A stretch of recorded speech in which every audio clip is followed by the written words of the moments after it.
Sandalwood.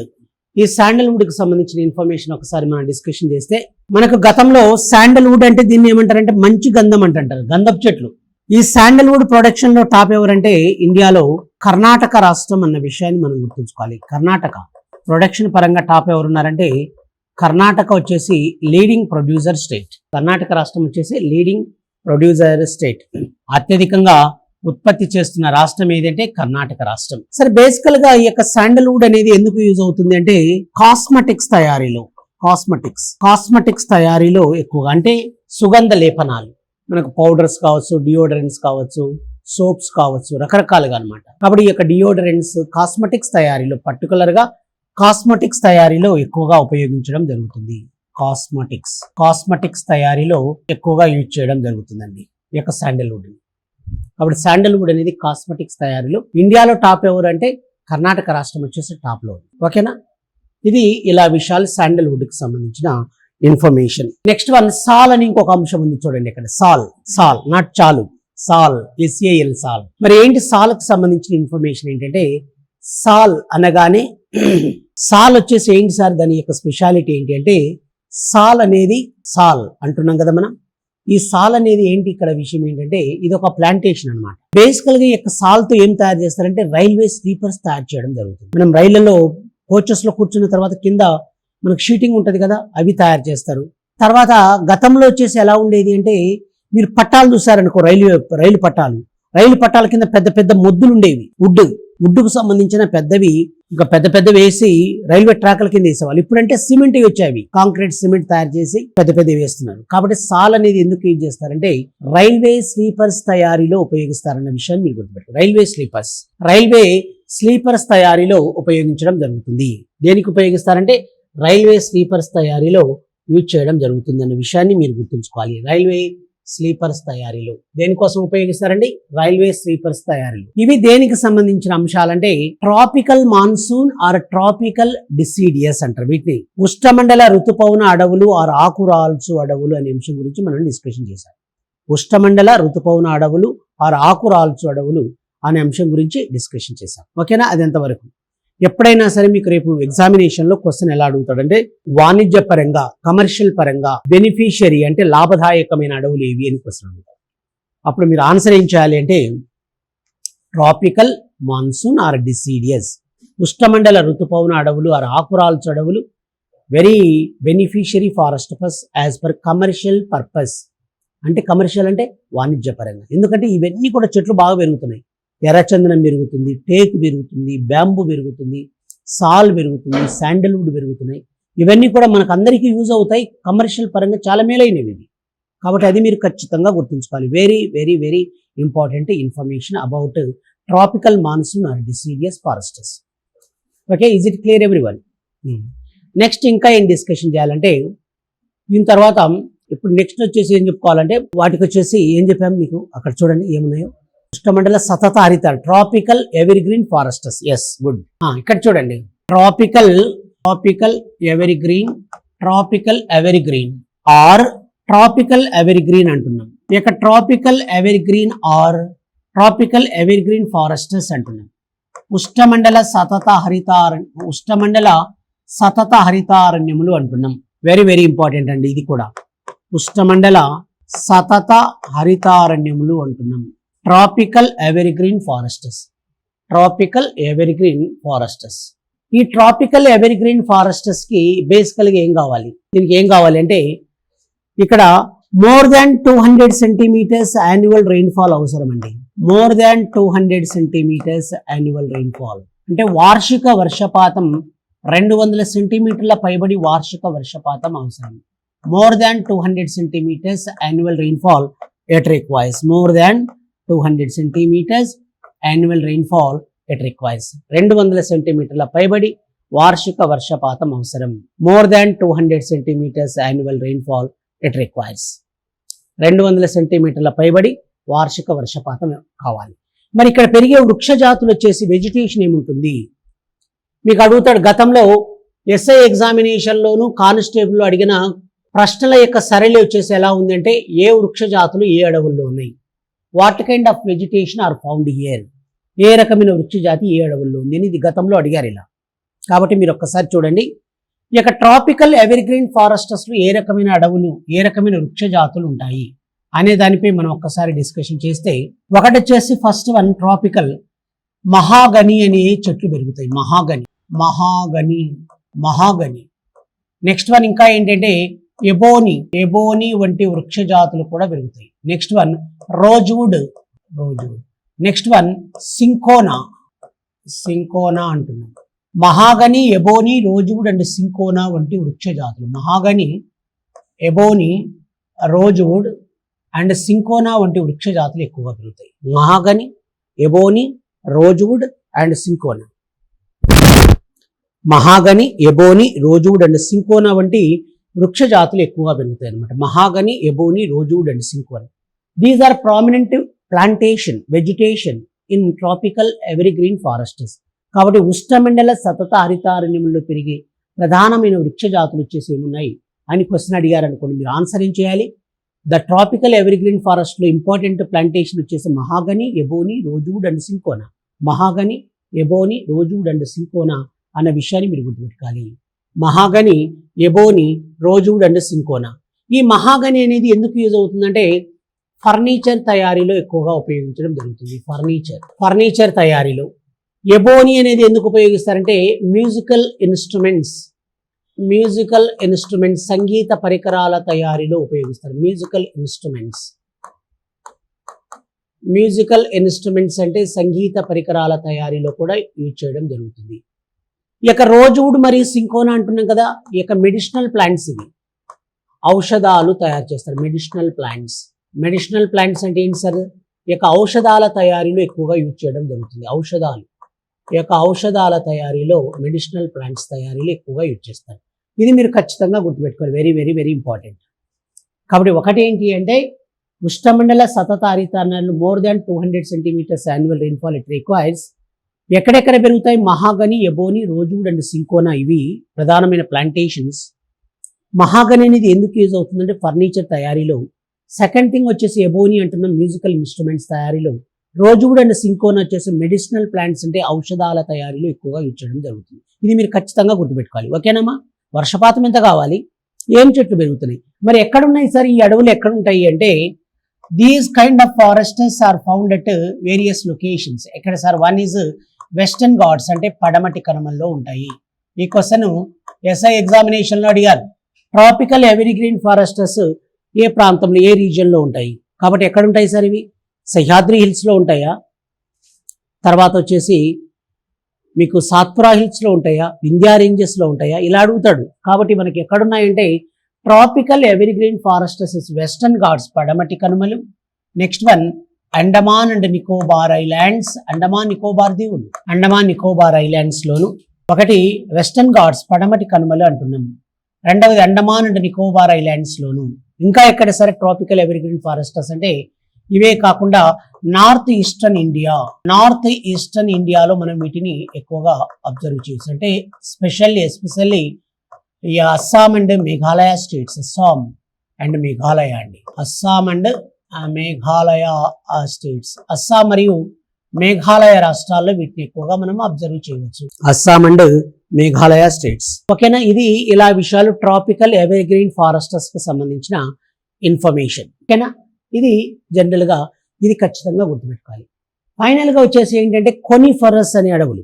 అబ్జైనా ఇది నేను next one వచ్చేసి ఇప్పుడు మనం ఏం డిస్కషన్ చేయాలంటే వీటి తర్వాత కొనిఫరస్ అంటే శృంగాకార అడవులు అంటారు వీటిని తెలుగులో. కొనిఫరస్ ఆర్ ఆల్ఫైన్ అడవులు అంటున్నాం. కొనిఫరస్ ఆర్ ఆల్ఫైన్ అడవులు. వీటికి సంబంధించిన అంశాలు చూడండి. ఈ యొక్క కొనిఫరస్ ఆర్ ఆల్ఫైన్ అంటున్నాం. వీటిని తెలుగులో ఏమంటారంటే శృంగాకార అంటారండి. మీరు కన్ఫ్యూజ్ కాకూడదు. ఒక్కోసారి తెలుగు వాళ్ళు ఏంది ఇది అనుకుంటారు. శృంగాకార అడవులు ఆర్ ఆల్ఫైన్ అడవులు అంటారు. శృంగాకార అడవులు ఆర్ ఆల్ఫైన్ అడవులు. కొనిఫరస్ ఆర్ ఆల్ఫైన్ అంటున్నాం. కొనిఫరస్ సార్ ప్రపంచంలోనే ఎక్కువగా ఉండే అడవులు ఏంటి సార్ అంటే ఇవి.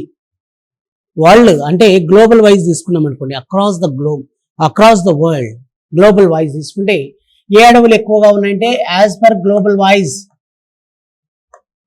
యాజ్ పర్ గ్లోబల్ వైజ్ అంటే ప్రపంచవ్యాప్తంగా, యాజ్ పర్ గ్లోబల్ వైజ్.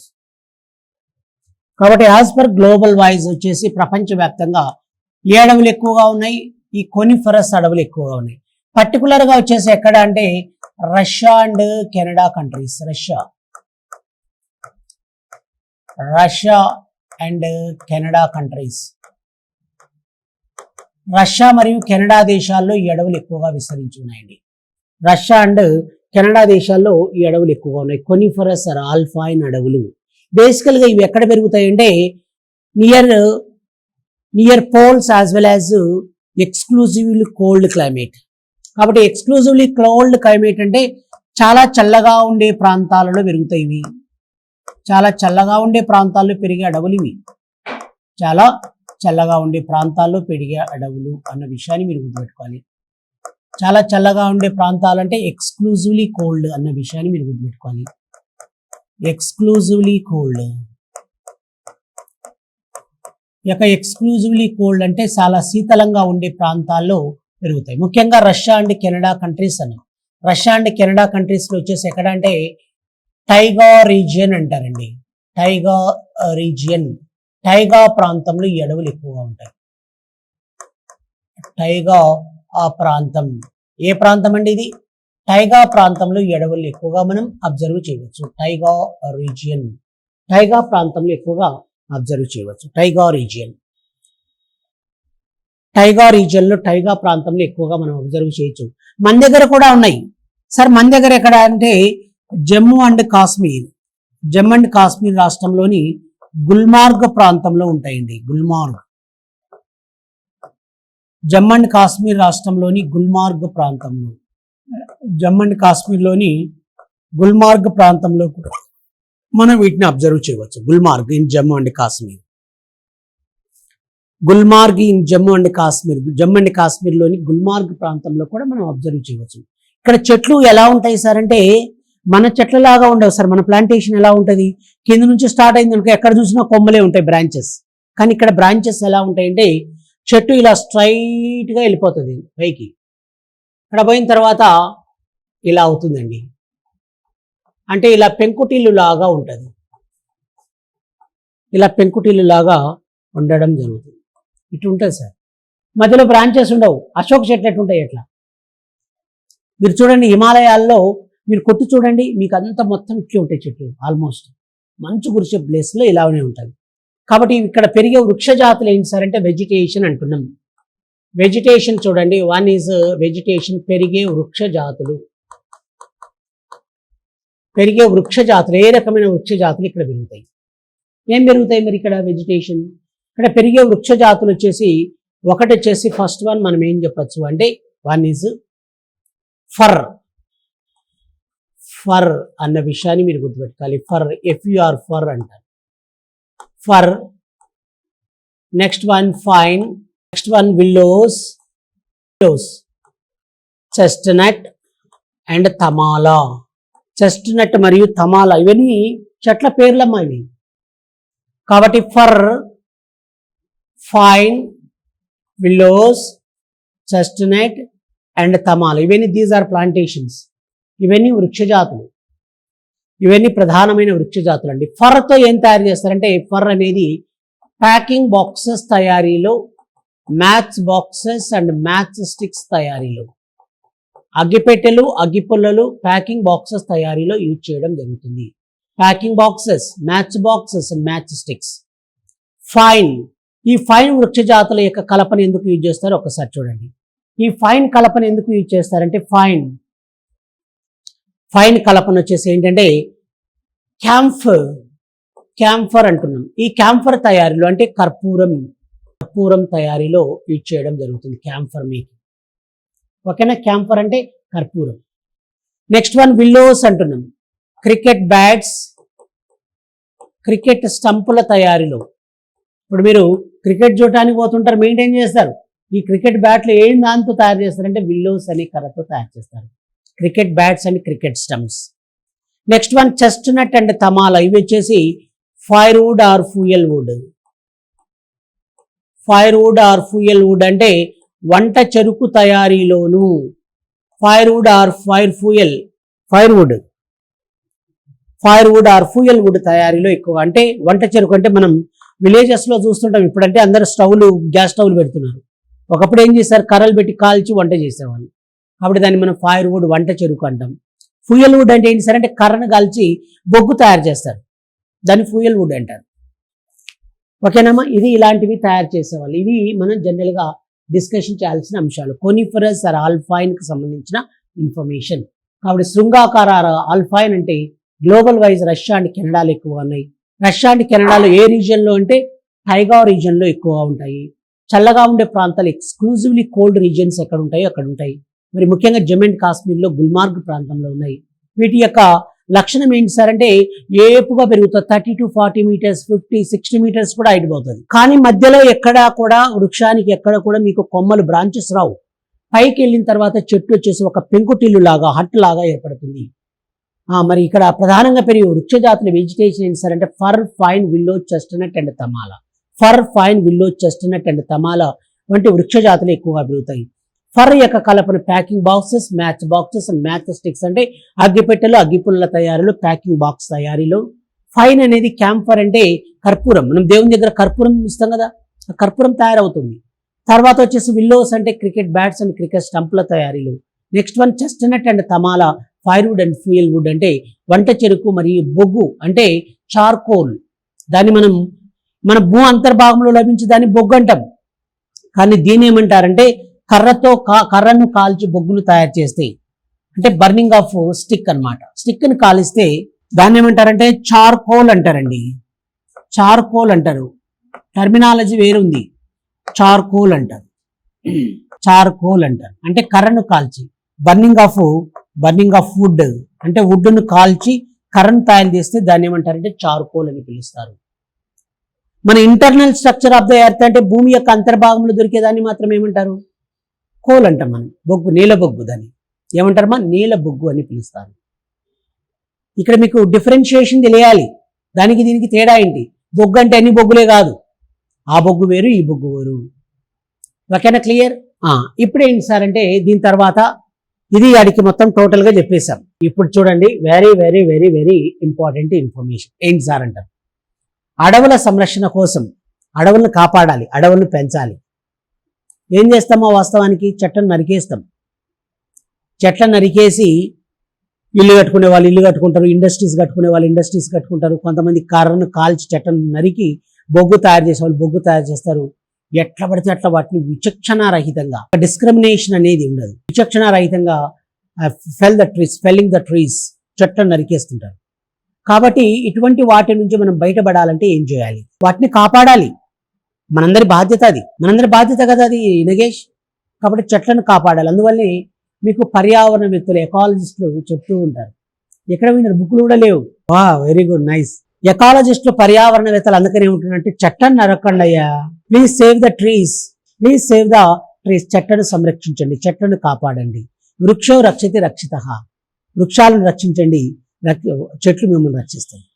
అంటే మనిషికి అంటే హ్యూమన్ బీయింగ్స్కి వృక్షాలకి చాలా అవినాభావ సంబంధం, very familiar relation, very close relationship అన్నమాట ఉంది. కాబట్టి వాటిని ఎప్పుడు కూడా don't felling the trees, don't felling the plantation. చెట్లను నరకండి. చెట్లను నరికితే మనమే ఇబ్బందుల్లో పడతాం, వర్షాలు తక్కువైతాయి, ల్యాక్ ఆఫ్ రెయిన్ఫాల్ అవుతుంది, ఎన్నో ఇబ్బందుల పాలవుతాం. కాబట్టి please to conserve, to protect the plantation, చెట్లను సంరక్షించండి అని మనకు జనరల్గా చెప్తూ ఉంటారు. చెట్లను నరకద్దని చాలా మంది చెప్తూ ఉంటారు. కాబట్టి ఇలా విషయాలు, అందువల్ల చెట్లను నరకకుండా కాపాడటానికి ఎన్నో ఉద్యమాలు జరిగాయి ఇండియాలో, తెలుసా మీకు?